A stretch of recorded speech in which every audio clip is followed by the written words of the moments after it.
Gracias, presidenta. Buenos días a todos, a todas. Mi primera pregunta es en materia económica. Básicamente, el primer trimestre de este año se registró un nuevo récord histórico en el tema de inversión extranjera directa en nuestro país. Por supuesto que esto tiene que ver con los resultados positivos del Plan México. Preguntarle también en este marco, la semana pasada representantes de la Unión Europea externaron pues su interés en participar en el Plan México. Preguntarle justamente sobre las inversiones dirigidas a este programa, más allá del acuerdo, el renovado acuerdo comercial que se firmó justamente la semana pasada. Preguntarle en qué sentido irían estas inversiones y cuáles serían los productos que se estarían protegiendo con la denominación de origen, por favor. Dos muy buenas noticias de los resultados económicos. El primero es inversión récord en inversión extranjera directa. No sé si tienes por ahí una gráfica. Comparados los primeros 3 meses de distintos años, de 2018 a la fecha, ya salieron las caritas. Este año fue de 23.591 millones de dólares. Récord histórico en inversión extranjera directa, primer trimestre de 2026. La segunda buena noticia es que México exportó mucho, importó, pero exportamos más de lo que importamos. ¿Por qué es importante eso? Porque para los países es importante tener, se llama una balanza comercial positiva. Producir más para el mercado interno y para exportar que lo que importamos, que es la base del Plan México. No sé si tienes gráfica de eso.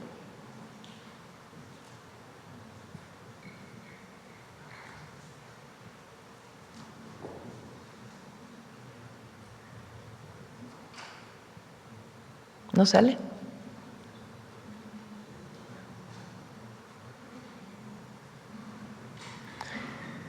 Creció de enero a abril 21.8% las exportaciones en 2026, comparado con el año anterior, enero a abril del 2025. 21.8% aumentaron las exportaciones y las importaciones aumentaron 19.9% comparado con el año anterior. Eso significa que hay un superávit, así se llama, de 3.508 millones de dólares.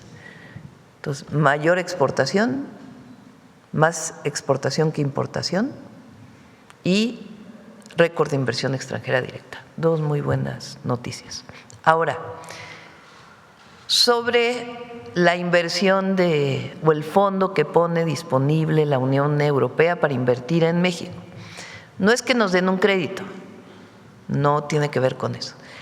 Quiere decir que la Unión Europea a sus empresas europeas, les puede dar un crédito de un fondo especial para poder invertir en México. Entonces, si una empresa de origen europeo quiere invertir en México, se le da un apoyo por parte de la Unión Europea. Entonces, eso fortalece las inversiones en México y son pues un monto muy significativo, cerca de 100,000 millones de pesos para poder invertir en nuestro país.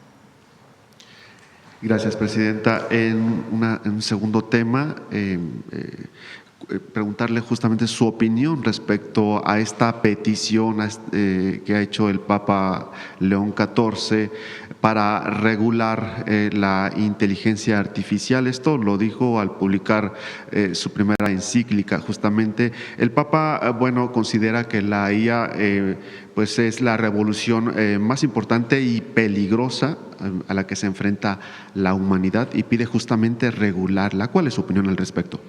Muy interesante la encíclica del Papa. Se llama Grandiosa Humanidad. Imagínense nada más ese título. Para nosotros que somos humanistas, pues es un título excepcional. Es muy interesante porque no solo habla de la importancia de la regulación de la inteligencia artificial, sino dice por quién está controlada. es una reflexión muy interesante, no sé si la tienes ahí. Podemos leer dos. Préstame.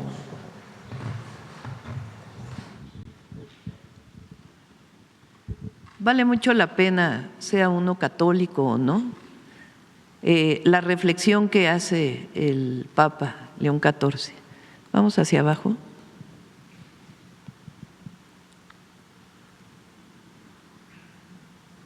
Más arriba, por favor, hasta arriba, no sé por qué lo llevaron hasta abajo.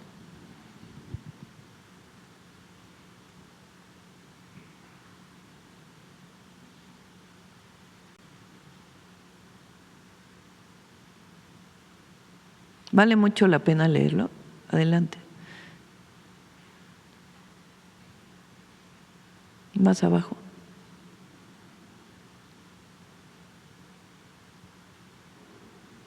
Más abajo. Ahí.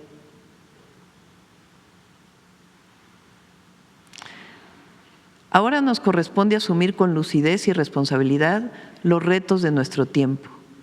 Es necesario adoptar instrumentos normativos adecuados, capaces de salvaguardar la justicia y de contener los efectos distorsionadores del poder tecnológico.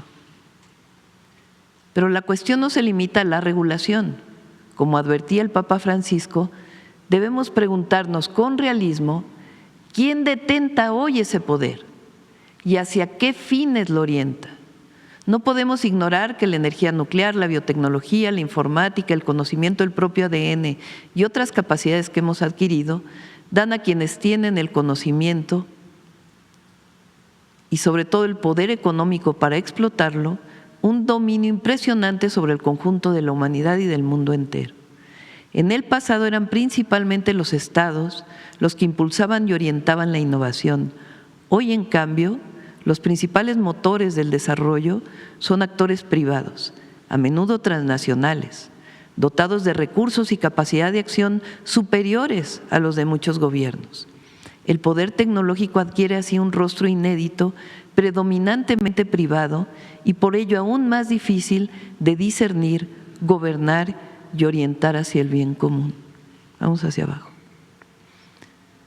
Por esta razón es preciso iniciar un discernimiento compartido capaz de profundizar en las raíces espirituales y culturales de las transformaciones que se están produciendo. Si nos limitamos a las circunstancias contingentes, corremos el riesgo de dejar que la sucesión de emergencias decida por nosotros la dirección del camino. Estamos viviendo una rápida fase de transición, un cambio de época en el que mientras algunos se disputan el futuro de las nuevas tecnologías y otros se dedican a reflexionar sobre ellas, la mayoría de las personas permanece a la espera, observa desde lejos y simplemente aguarda a que todo salga bien.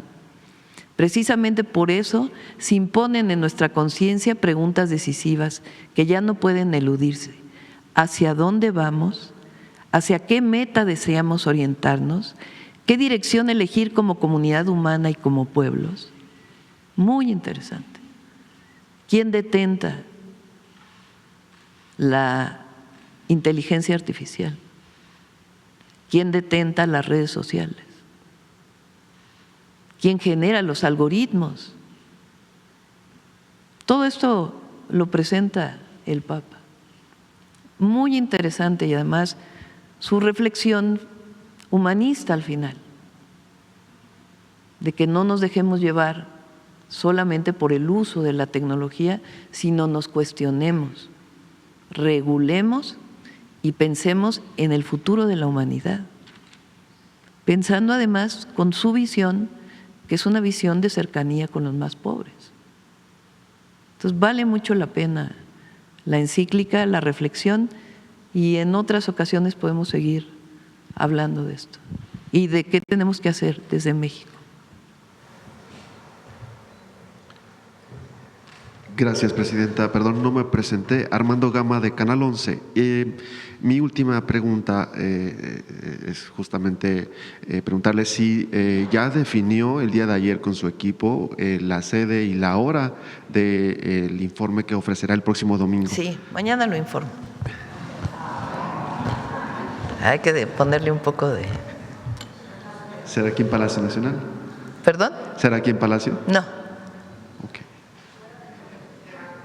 Vamos de Gracias, este lado. presidenta. Ahora hablo de la movilización del domingo, pero vamos con las preguntas primero. A ver. Presidenta, buenos días. Vicente Serrano, conductor de Sin Censura TV. Su reflexión, su opinión de la andanada de ataques que se han venido en su contra por decir que no vean TV Azteca ayer, presidenta. Lo que está en el fondo es la discusión del derecho a la información, que es un derecho constitucional.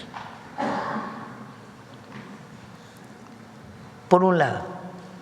Y por el otro, que recordemos también, en particular en TV Azteca, cómo fue que creció TV Azteca y por qué es tan danada contra nosotros, porque hay que explicarla. Que no viene de ahora, ya tiene pues un rato que desde esta televisora pues hay una ofensiva contra el gobierno de México, con muchas mentiras. Entonces, ayer hubo varios videos en las redes sociales, ¿sí? Y es importante que se conozca. En 1993, Salinas de Gortari vende Imevisión. Imevisión era una televisora del Estado mexicano. Y como en aquella época se vendieron muchas empresas y servicios del Estado que le pertenecían al pueblo de México. Se vende la televisora y la compra Salinas Pliego. ¿Cómo la compra? Con un préstamo que le da el hermano del presidente, Raúl Salinas de Gortari. Un préstamo de más de 29 millones de dólares. Hay mucha video dicho por él mismo, por Salinas Pliego, que mientras Raúl Salinas de Gortari estuvo en la cárcel, el hermano del presidente no le pagó, hasta que no salió de la cárcel y le pagó. Sigue hasta la fecha los cuestionamientos de dónde salió el recurso que le dio Raúl Salinas de Gortari a Salinas Pliego para comprar la televisora, hasta la fecha. Ahora, un privado tiene la televisora, tiene la concesión de la televisión. ¿Tiene que cumplir con la Constitución? Sí, tiene que cumplir con la Constitución. Tiene que garantizar el derecho a la información. Prácticamente cuando entramos el gobierno a la fecha, la televisora se ha dedicado a reproducir contenidos, muchos de ellos falsos, de nuestro gobierno y del gobierno del presidente López Obrador. ¿Por qué? ¿Por qué ocurrió esto? Bueno, él debía impuestos. Aquí lo dijo muchas veces el presidente López Obrador.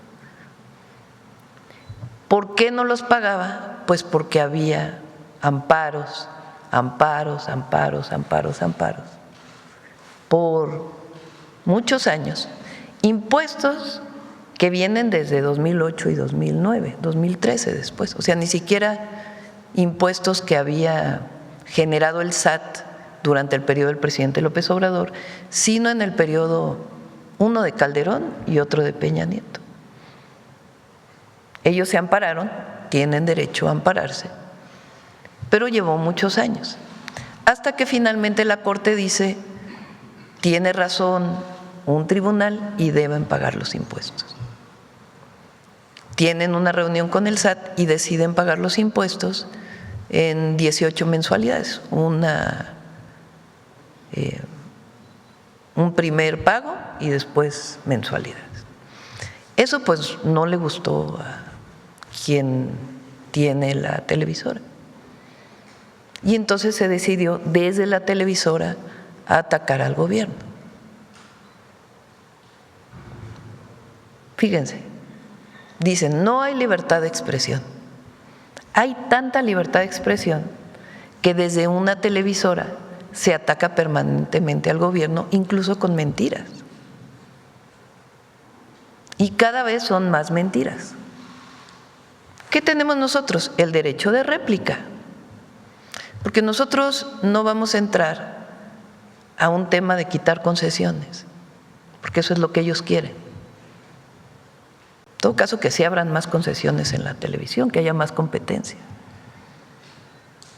Pero no vamos a entrar a ese proceso. Lo que tenemos es este espacio para poder decir al pueblo de México qué está pasando. Hubo un periodo en el país que le llamamos el periodo neoliberal, que protegía privilegios,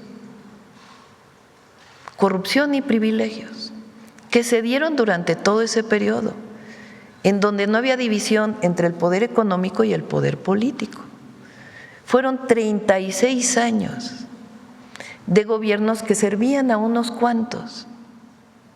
Y hay enorme cantidad de ejemplos que podemos irlos poco a poco planteando aquí. Para mayor información pueden leer el libro Gracias del presidente López Obrador, de ese capítulo.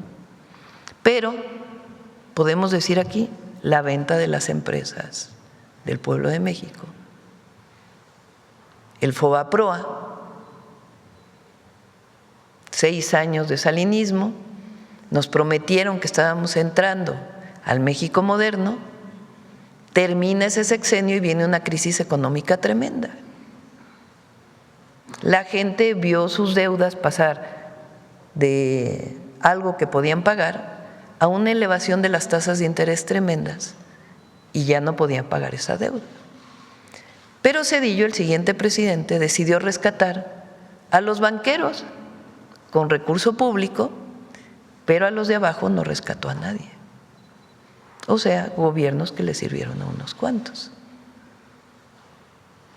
Y podemos seguirnos.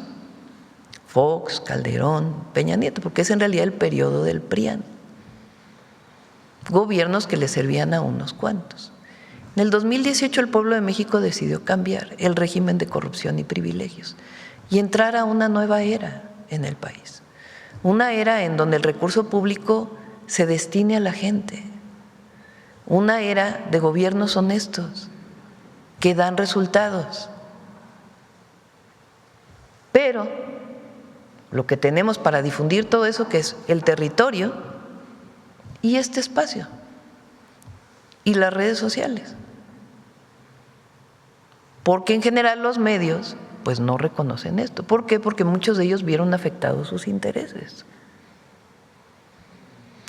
Entonces, cuando ayer dije no vean TV Azteca, ellos dicen es una censura. No, no es una censura, es una opinión.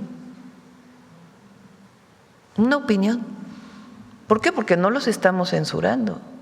Ayer pudieron decir todo lo que quisieron decir en sus programas de televisión, en todos, porque toda la barra se dedicó a criticar al gobierno y a la presidenta y a levantar también muchos falsos, muchas mentiras. ¿Pueden seguir hablando? Pueden seguir hablando. Pero nosotros también tenemos la responsabilidad de informar, porque el derecho a la información es constitucional, de informar lo que realmente es mentira y lo que es verdad. Entonces, cuando digo no vean una televisora, pues es una opinión, pero no estoy ejerciendo el poder del Estado para censurar a una televisora. Vean qué diferencia. En el pasado sí censuraban y ellos lo saben. Ellos saben que los presidentes hablaban por teléfono con las televisoras, con la radio, para decirle quítame este locutor, te doy esta canonjía para que me quites a este periodista que me está afectando, que está hablando mal de mí.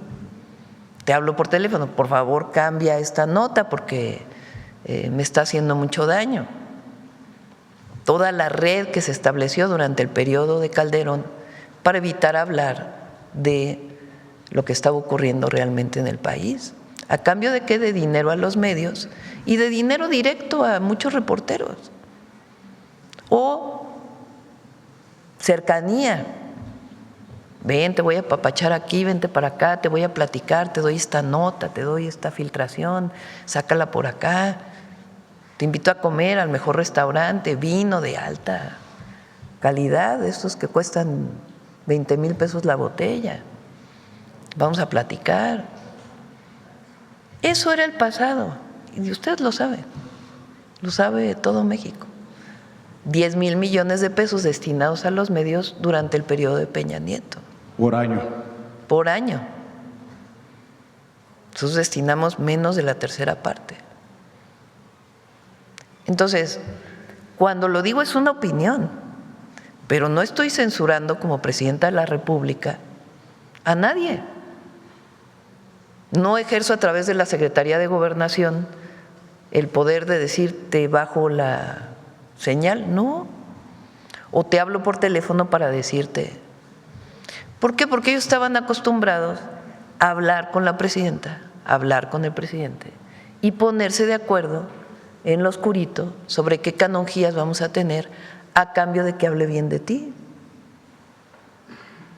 Eso ya no. Ese periodo se acabó.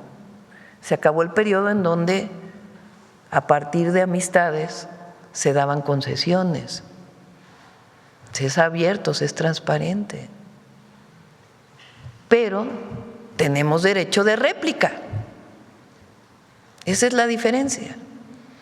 Entonces, ellos están haciendo política desde su televisora. No están ejerciendo el derecho a la información, sino están haciendo política. Nosotros también desde aquí damos información y también hacemos política, porque la política es la transformación.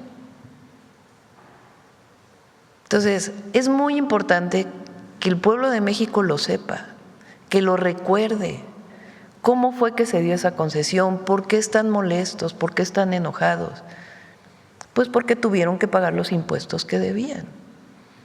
Y ese enojo lo traducen en información falsa.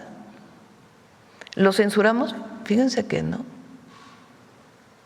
Pero damos nuestro punto de vista. Porque si no existiera la mañanera, lo único que existiría sería la opinión que viene en los medios de comunicación.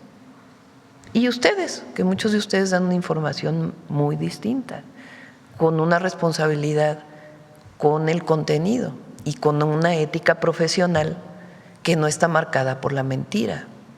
Cuando aquí hablo yo de los comentócratas que dicen mentiras, pues uno como, o sea, ¿por qué lo digo? Pues porque son mentiras. Entonces, el compromiso con la verdad es un compromiso ético. Y además hay una Constitución que establece el derecho a la información. ¿Bajo qué mecanismos? El derecho de réplica. ¿Se sostiene en su opinión hoy? Ya no lo voy a decir porque ya lo dije ayer. Ya cada quien tiene su opinión. A nadie le estoy diciendo, hay libertad para que cada quien vea lo que quiera. Ayer di una opinión porque pues está lleno de mentiras, pero cada quien puede ver el canal de su preferencia. Pero desde aquí pues vamos a seguir diciendo todas las mentiras que se dicen todos los días, en medios de aquí, en medios del extranjero, porque ahora ya resulta que México está muy mal, que es un fracaso la transformación, que está terrible la situación. Vean nada más los medios. Esa es la imagen que quieren dar. Bueno, entonces, ¿por qué hubo récord en inversión extranjera directa? ¿Por qué continúan las exportaciones? ¿Por qué incluso dentro de la situación internacional que es sumamente difícil, con un precio del petróleo que está sobre los $100 el barril, cuando estaba a $60 el barril, seguimos dando el combustible sin que haya aumentado? ¿Por qué, aún con la inflación que se está dando en muchos países del mundo, nosotros mantenemos una canasta básica al precio.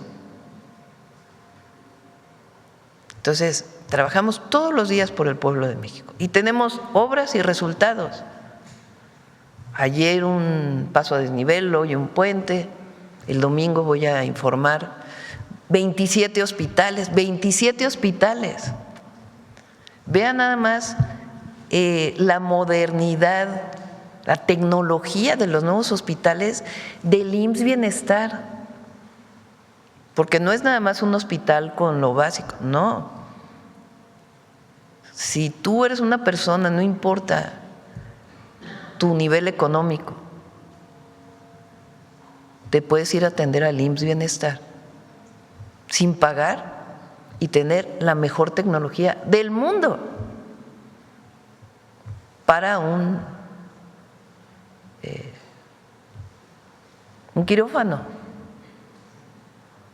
Yo cuando fui a Jiotepec me quedé sorprendidísima de la tecnología.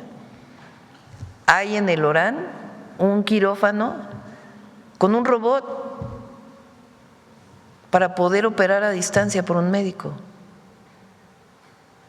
Gratuito. Y hay 80% de abasto en medicamentos. En algunos de los sistemas ahí estamos llegando al 90%. Y están las rutas de la salud y se está atendiendo. Y hay 20,000 enfermeras que van casa por casa a visitar a los adultos mayores. Y están los programas de bienestar y se están haciendo los ferrocarriles al norte. Es decir, cambió el gobierno, sí cambió el gobierno. A algunos no les gusta, a algunos no les gusta. ¿Quiénes son? Pues los que tenían los privilegios. Entonces, por eso, cada quien que vea el canal de su preferencia, pero yo doy mi opinión. Presidenta, yo sé que usted no quiere ir en la ruta de las concesiones, en ese difícil debate, pero ¿no es momento de saber por fin de dónde llegó ese dinero a manos de Ricardo Salinas Pliego, ese dinero que le prestó en un claro conflicto de interés el hermano del presidente que le vendía la empresa a este personaje? Y se lo pregunto porque yo me siento muy honrado, orgulloso del equipo en Sin Censura. Contamos con periodistas de larga trayectoria, de experiencia, como Jaime Hernández, y me compartió aquella primera plana de Excelsior del miércoles 21 de octubre de 1998, él reportando desde Suiza sobre el dictamen suizo. Raúl Salinas de Gortari, protector de capos, y le confiscaban 90 millones de dólares. Y de acuerdo a las autoridades suizas, hizo florecer el narcotráfico de 1988 a 1994. Creo que no exagero si pongo sobre la mesa que hay posibilidades de que dinero mal habido haya terminado siendo usado en la compra de esta televisora, Presidenta. ¿No es momento de rascarle? Sí, se puede analizar. Eso ya es cosa juzgada, porque finalmente Raúl Salinas de Gortari estuvo preso y finalmente salió. Pero si puede investigar la Fiscalía de dónde llegaron los recursos o meterse al expediente, pues vale mucho la pena, porque todo ese recurso se le regresó además. Por eso ayer lo decía en el caso de la pregunta de sin embargo, ¿no? Que me decían si había que detener a un político, ¿no? Alito, si se iba a perseguir. Y yo decía, y no lo digo como algo fuera de la ley, cuando una persona es investigada, se abre una carpeta de investigación, se encuentra responsable del delito de corrupción, tiene una salida, de acuerdo con la ley. Puede ir a prisión o puede devolver lo que se robó. Eso lo determina un juez, no lo determina la presidenta, y tiene que estar de acuerdo la Fiscalía y tiene que estar de acuerdo el imputado, de que para no ir a prisión devuelve todo. Entonces yo ayer decía, me parece que es mejor que devuelvan todo y que se haga algo útil a que esté preso y después se lleve todo el dinero que se robó, como pasó con este caso. Raúl Salinas estuvo preso y después le regresaron todo el dinero. O el caso de una esposa de un… De Genaro García Luna. Bueno, ese caso, y está el caso también de una esposa de un gobernador, ¿no?, que estuvo preso. Karime Macías. Y que le regresaron, un juez le permitió regresarle todo el recurso, aunque presuntamente era de procedencia ilícita. Pero bueno, ese es ya otro tema. Aquí el tema central es, en 2018 se acabó el régimen de corrupción y privilegios. Y lo que hay es transparencia, aunque no les guste, y lo que hay es recurso que se destina al pueblo de México. Y eso es lo que no les gusta a muchos. Y entonces, como no tienen nada, lo que usan es la mentira para poder denostar tanto al gobierno, al presidente López Obrador, como a nuestro gobierno. La pregunta es, ¿el pueblo lo cree? Pues en general no, porque si no, no tendríamos el apoyo que tenemos. Nos corresponde la responsabilidad de seguir informando y recordar lo que fueron esos 36 años y lo que estamos haciendo ahora, que es otra cosa muy distinta, es avanzar en la transformación del país y en gobiernos del pueblo, porque en México decide el pueblo, no decide nadie más. ¿Cómo han pasado los años, no, Presidenta? Porque para el dictamen suizo se utilizó información o apoyo del FBI y la DEA, después se desestimaron los cargos y hoy pues muchos de los dichos desde Estados Unidos son los que se usan para atacar el gobierno que usted encabeza.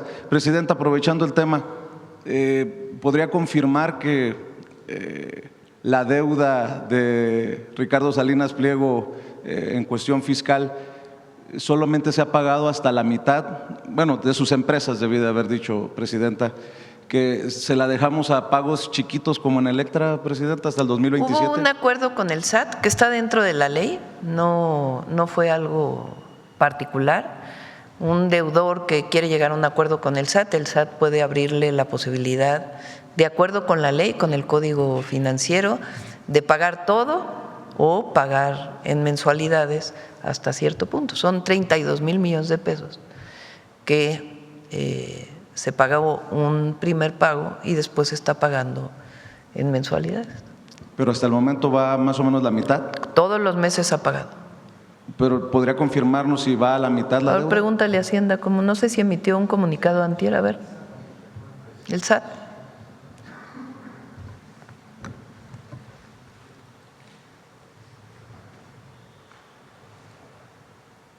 $13,979,904,051 pesos. El resto de los pagos se llevan a cabo en parcialidades hasta julio de 2027. Para cerrar, Presidenta, y agradecerle el tiempo que nos ha dedicado, creo que con muy mala entraña algunos malinterpretaron lo que le exponía hace unos días sobre la publicidad oficial. Déjeme ser claro. No está sobre la mesa definir que la publicidad oficial desaparezca y se invierta en otras cosas en el país, en un país en donde hacen falta escuelas, en donde hace falta hospitales, en donde hace falta internet para todos, por cierto, Presidenta. Ya le dijeron si vamos al 50, al 70, al cuál % del internet para todos. Invitamos a Pepe Merino para que pueda exponerlo. Y sobre la publicidad oficial, ¿seguirá bajando, seguirá habiendo machetazos a la publicidad oficial?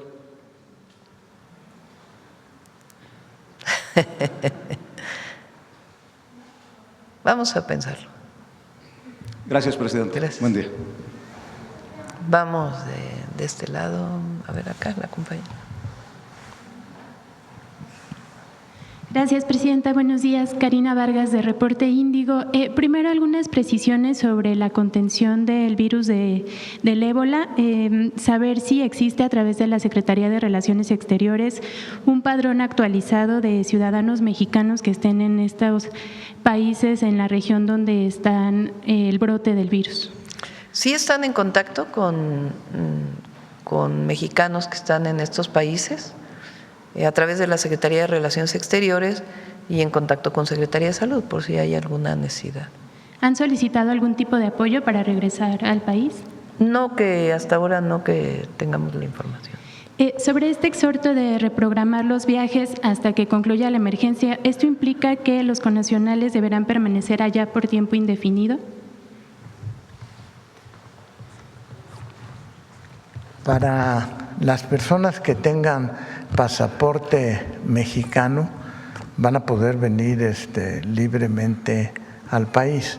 Ahora, estando ahí, se tienen que cuidar de no estar en contacto con personas que tengan ébola, pero no tiene ninguna restricción particular para poder ingresar al país. Entonces, este exhorto de que pospongan su viaje, ¿a quiénes sería dirigido? ¿Cómo se podría tomar? No, las personas que residen ahí y que no son mexicanas y que están en situación de contacto, les estamos avisando que tengan 21 días de estancia ahí antes de viajar al país, en aislamiento. ¿Sí? En el caso de los aficionados es el mismo llamado. ¿Mande? En el caso de los aficionados y turistas que vengan por el Mundial sería el mismo llamado. En este momento no hay una restricción completa a que puedan viajar, pero sí se les recomienda que tengan 21 días de aislamiento estando ahí. Muy bien. Y con esta coordinación que se tendrá con las autoridades… Sí. Por ejemplo, si hay un caso de un mexicano que viene de estos países, entonces en el aeropuerto se le dan todas las orientaciones para que se pueda aislar y el filtro sanitario y las visitas que tengan que hacerse.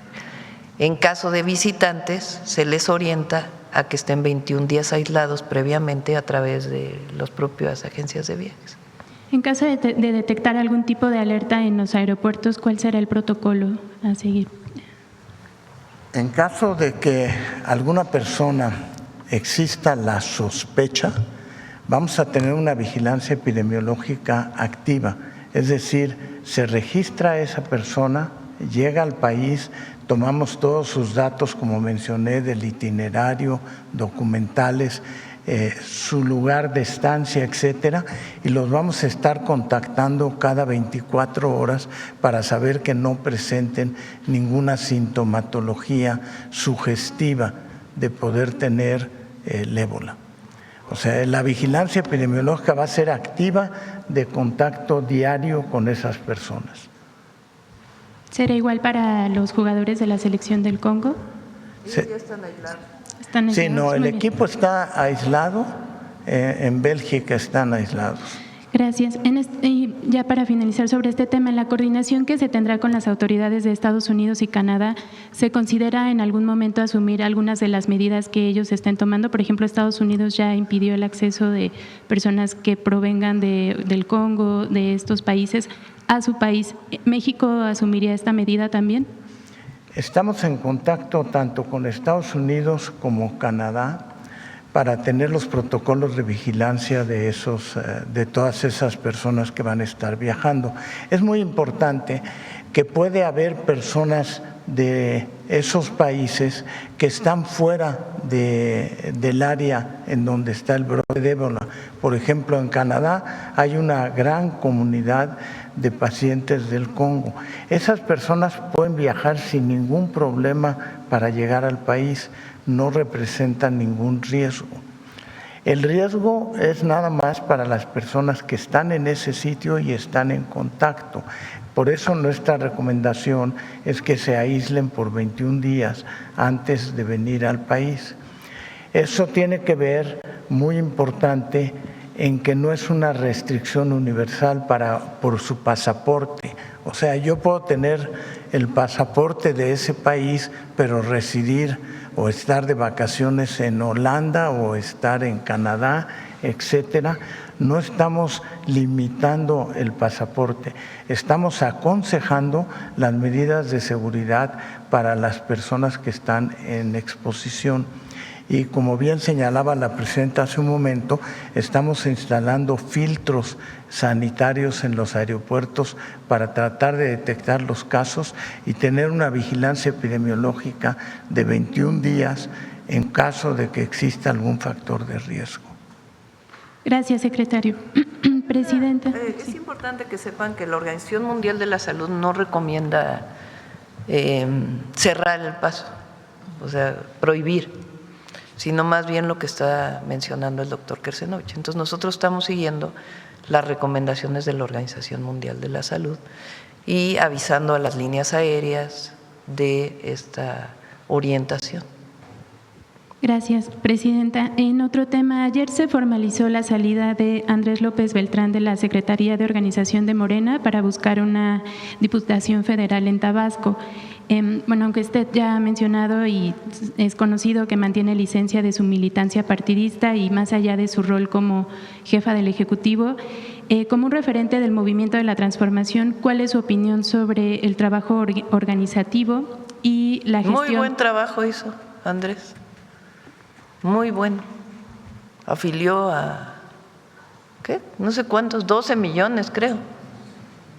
Imagínense, partido político más grande, no sé si del mundo, pero sí uno de los más grandes. Buenísimo trabajo como secretario de organización. Buenísimo, es un gran organizador. Y él tomó la decisión de dejar la Secretaría de Organización de Morena e irse a competir. Recuerden que Morena va a abrir sus convocatorias ya muy pronto. Entonces, pues todos aquellos que quieren competir por una candidatura, pues tienen que irse a sus territorios. ¿Y cómo evalúa el reacomodo que está ocurriendo al interior del partido, presidenta? ¿El qué? El reacomodo que está habiendo al interior del partido. Todos son muy buenos. Luisa María hizo un excelente papel, extraordinario, aquí me está ayudando muchísimo. Ariadna pues es de primera, Andrés de primera, Carolina creo que se llama la compañera secretaria también, todos son muy, muy buenos. Y presidenta, ayer la titular del INE, Guadalupe Tadei, dijo… Citlali también, que ahora está allá también, buenísima. Gracias, presidenta. Ayer la titular del INE, Guadalupe Tadei, dijo que la reforma para blindar las candidaturas podría generar que el INE pierda su calidad de autoridad y con ello la neutralidad y la imparcialidad que debe de tener. ¿Es así, presidenta? ¿La iniciativa vulnera la separación de funciones de las instituciones? Yo creo que ella lo está entendiendo mal la propuesta que estamos haciendo. La idea es que una comisión del INE de consejeros esté en contacto con las instituciones de inteligencia, investigación y justicia, quienes son la UIF, la Fiscalía General de la República, para que si un partido político dice yo quiero que investiguen a estos candidatos, a través de esa comisión se le pregunte a las autoridades competentes y ahí digan las autoridades competentes, pues tiene riesgo porque se encontró algo relacionado con lavado de dinero. Si lo encuentra la UIF, obviamente tiene que presentar su denuncia a la Fiscalía. Pero si no, pues puede decir, estos son los riesgos. ¿Qué hace el INE? ¿Ya resuelve? No, se lo regresa al partido político. ¿Quién toma la decisión de si lo postula o no? El partido político. Pero normalmente lo que se hace es que se pregunta directo a las instituciones. Entonces lo que se está proponiendo es que se ordene y que el partido político decida si quiere poner a consulta de las instituciones pertinentes si tienen algún antecedente que pueda poner o que vincule a esta persona con algún grupo delictivo o con algún antecedente que pudiera considerarse un acto de corrupción o de algún delito. Pero no es que el INE vaya a resolver, no. Pero el INE pues es una institución que permite que a través de esa institución, que es la que organiza las elecciones, pues se pregunte a las instituciones correspondientes. Concentra esa información y se la regresa al partido político y quien decide es el partido político. Entonces la decisión es del partido político, no del INE. Esa es la propuesta que se está haciendo. ¿Se haría alguna modificación a la propuesta para dejar más claras las reglas? Bueno, ya le corresponde a los diputados y si se requiere mayor claridad en la redacción. Pero escuché ayer con atención la intervención de la presidenta del INE y me parece que no entendió bien la propuesta. Entonces sería bueno, y no lo digo por mal, sino a lo mejor sencillamente no tenía la propuesta en sus manos. Pero no se le está pidiendo al INE que ellos resuelvan, no, que sean el canal para preguntarle a las instituciones correspondientes y que regresen esa información al partido político. Muchas gracias, presidenta. Sí. Buen día.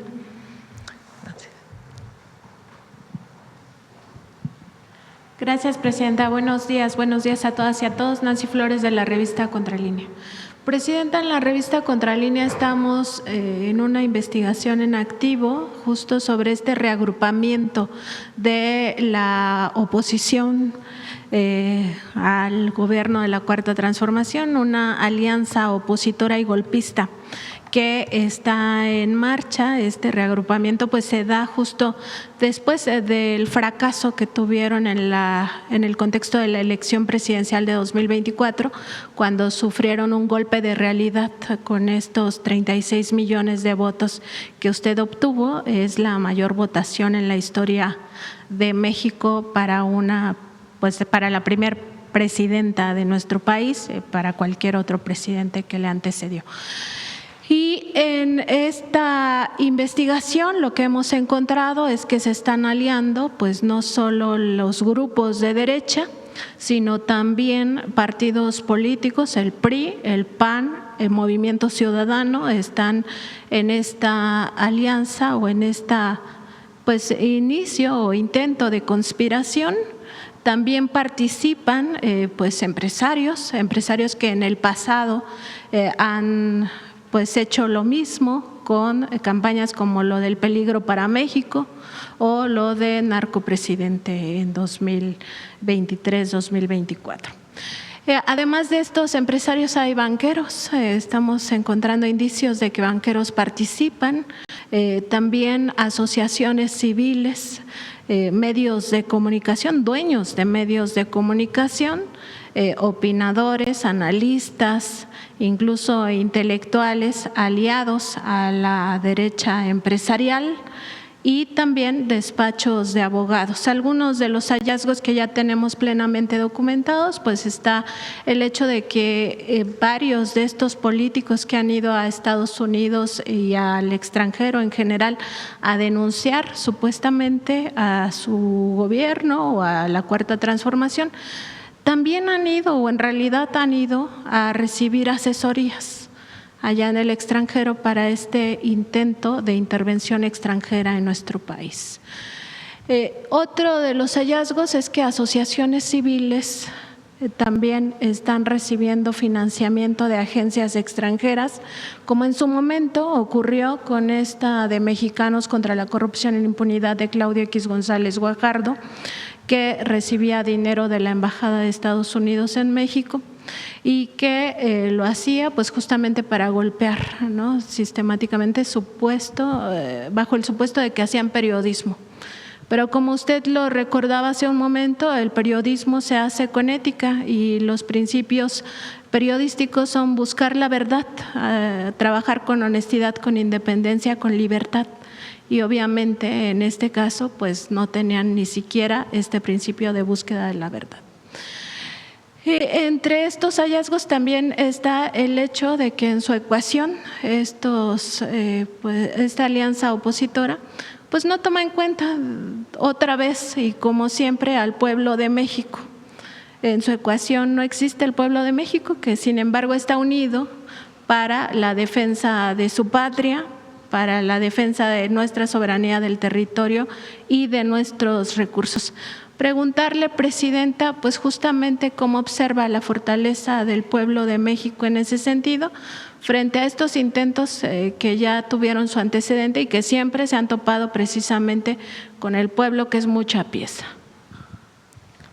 En efecto,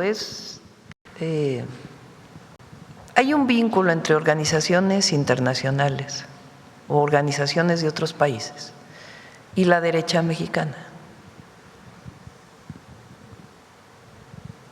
Nosotros, nuestro movimiento, que llegó al poder en el 18 y en el 24, y que gobernamos con el pueblo y para el pueblo, nuestro origen de nuestro pensamiento, nuestras ideas, vienen de nuestra propia historia. Sí tomamos en cuenta experiencias internacionales, pero el humanismo mexicano surge de la grandeza cultural que viene de antes de la llegada de los españoles y que resistió hasta nuestros días, y de la profunda, gloriosa historia de México, de la independencia hasta nuestros días. De ahí viene nuestro cimiento, de los liberales mexicanos, de la independencia, de Juárez, de Villa, de Zapata, con sus contradicciones y situaciones que ocurrieron cuando él estuvo en el poder, en el conflicto entre los carrancistas, los zapatistas, e incluso la orden para acabar con la vida de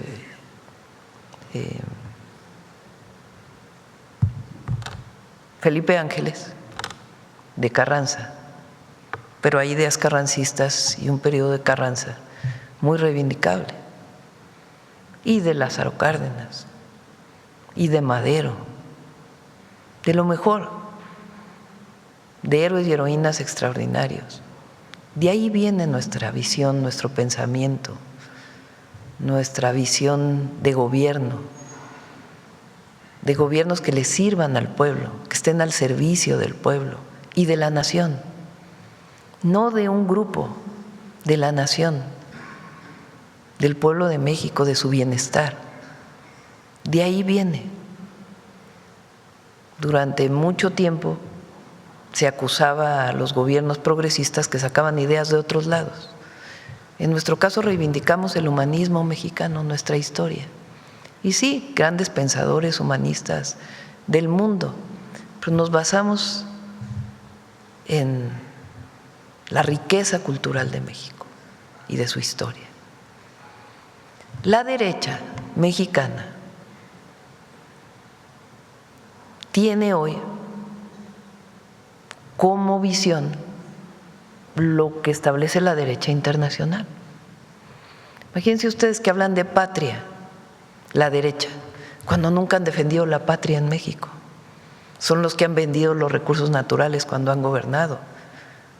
Son los que fueron a pedir la entrada de gobiernos extranjeros a México en el siglo XIX porque no había suficientes líderes de alcurnia para que pudieran gobernar a nuestro país. Pero hablan de un concepto de patria que no tiene nada que ver con la patria que concebimos los mexicanos. Hablan de familia, pero no es la familia que concebimos los mexicanos. No, es una familia de una visión externa. Hablan de libertad, pero ¿qué libertad es la que defienden? La libertad del mercado, no la libertad de los individuos para tomar sus propias decisiones, no la libertad con bienestar para poder realmente tomar decisiones. Entonces, utilizan estos conceptos de la derecha internacional que no tienen asidero en nuestra historia. Entonces, ese vínculo de la derecha internacional, que es claro y además lo dicen abiertamente, ¿con quiénes son? Pues con personas de Argentina, de España, de Estados Unidos y de otros lugares del mundo que se organizan con algunas instituciones para afectar a los gobiernos que representan al pueblo o a los pueblos. ¿Y ahora qué usan? Pues el vínculo de estas organizaciones de derecha en los Estados Unidos para atacar desde allá al gobierno de México y al pueblo de México. Eso es lo que está ocurriendo. Por eso esta ofensiva en las redes sociales, esta ofensiva en los medios de comunicación, pues porque está articulada. ¿Qué tenemos que hacer nosotros? Seguir defendiendo lo nuestro, nuestra historia, nuestro orgullo y un gobierno que defiende a su pueblo. Eso es lo que está en disputa hoy. Y por eso la movilización del domingo no solo es una celebración, no solo es decir, llegamos 2 años de resultados o año y medio de resultados, además de los 6 años previos.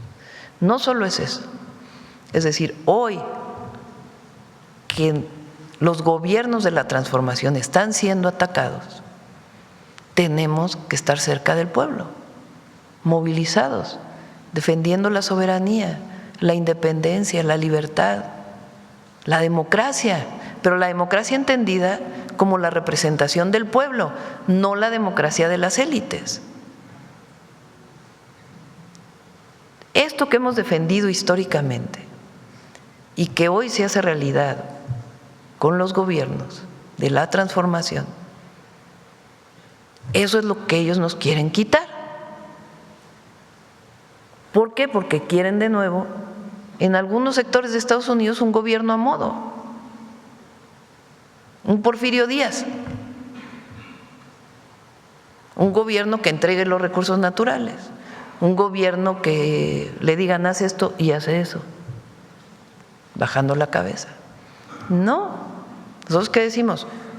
Colaboramos, trabajamos en muchas cosas, somos socios comerciales, pero en México decide el pueblo, nadie más decide más que el pueblo, no hay electores externos. Entonces lo que no queremos es que usen a México para su elección de noviembre y tampoco queremos que haya intervención de fuera vinculada con los de adentro para la elección del próximo año en México. Que gane lo que el pueblo decida.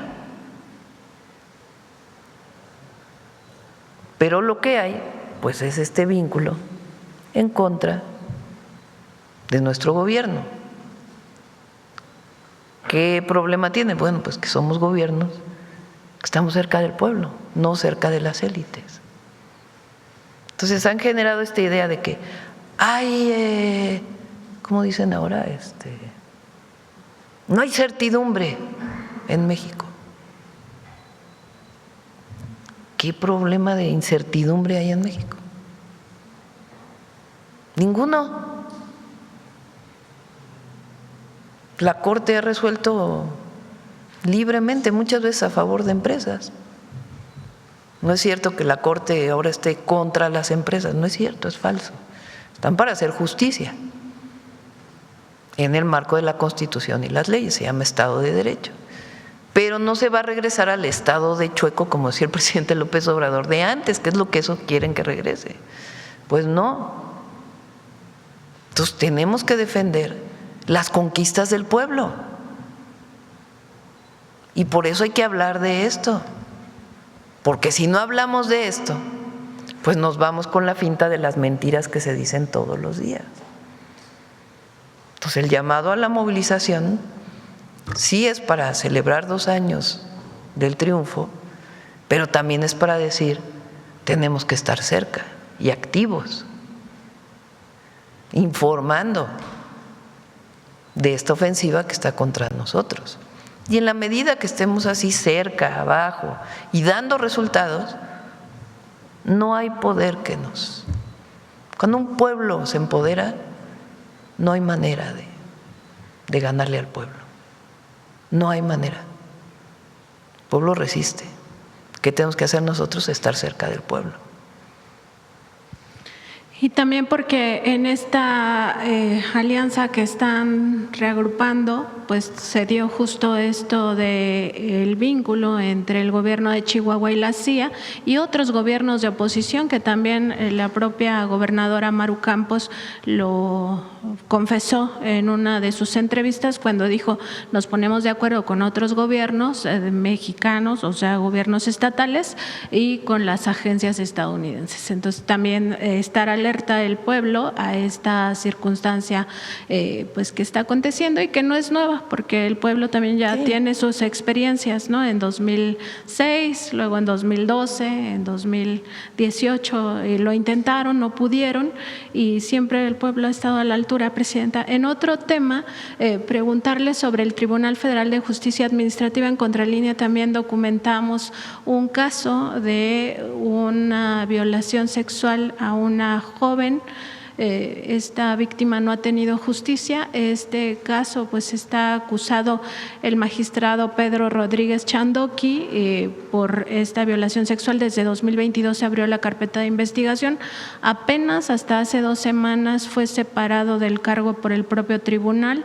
Hay indicios de que fue protegido en su momento por el magistrado Valls, y también hay indicios de que sí ocurrió pues este lamentable ataque a la víctima. De hecho, la separación del cargo pues se da porque hay pruebas contundentes de esta circunstancia.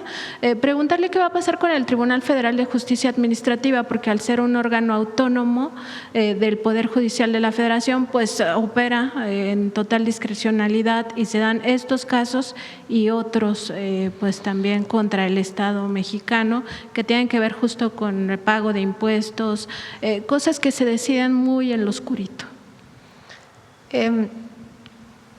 Se han estado cambiando varios magistrados. Yo creo que lo más importante es la transparencia ahí. Y pues le corresponde ya al presidente del tribunal y a los ministros del tribunal administrativo que se transparenten las decisiones. Porque en la medida en que las decisiones son transparentes, pues es mucho más sencillo darle seguimiento. Y este caso que planteas, pues le pedimos ahí a la fiscal Ernestina Godoy que pueda revisarlo. Presidenta, y ya por último preguntarle si su administración está revisando el tema de la reventa de boletos, tanto de conciertos como de partidos de fútbol y en general de eventos deportivos. El fin de semana pues sí que perdieron nuestros Pumas, que nos rompieron el corazón. También se dio el fenómeno de esta reventa de boletos, hicieron su agosto prácticamente los revendedores, y pues ya tienen tintes de mafia, como de delincuencia organizada. Preguntarle si hay alguna investigación particular sobre eso. Pues hay que verlo con Iván Escalante, con Profeco, ya que él nos pueda informar, a ver si el lunes que viene nos informa del tema de la reventa. Gracias, Presidenta. Pues ya no, son 9:35, vámonos. Nos vemos mañana. Mañana viene seguridad. Vamos a dar un avance de los resultados de mayo. Y muy importante porque, miren, hay una reducción de homicidios del 44%. Les decía yo hoy que mañana van a presentar el informe. ¿Por qué hemos logrado estos resultados? ¿Cómo los hemos logrado? ¿Qué es lo que se ha hecho? Para que sea más allá de los números que siempre se dan, tantos laboratorios, tantos. ¿Cómo fue que disminuyeron los homicidios en Guanajuato? ¿Qué fue lo que se hizo? ¿Cómo fue que disminuyeron los homicidios en Nuevo León? ¿Cómo trabaja el Gabinete de Seguridad? ¿Cuántos funcionarios públicos se han detenido por un vínculo o presunto vínculo con alguna organización delictiva?